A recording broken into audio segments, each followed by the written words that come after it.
लुचि जीव कि असल कहानी कारण या कथा कटाकटी आरंभ हो गला। बिजु जनता दल एवं विक्रम पंडा पछरे ठिया ही जाइछि एवं बिजु जनता दल तरफ प्रमीला मल्लिक एवं भृगु बक्सी पात्र आसी प्रेस कॉन्फ्रेंस कले। से कहले जे विक्रम पंडा को खाली रे टणा जाइछि।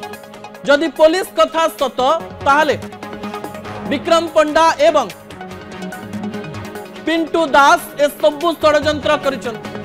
किंतु जदि पुलिस कथा सत नुहे ताहले पीतवास पंडा हत्या पछरे सतरे किए रहिछि।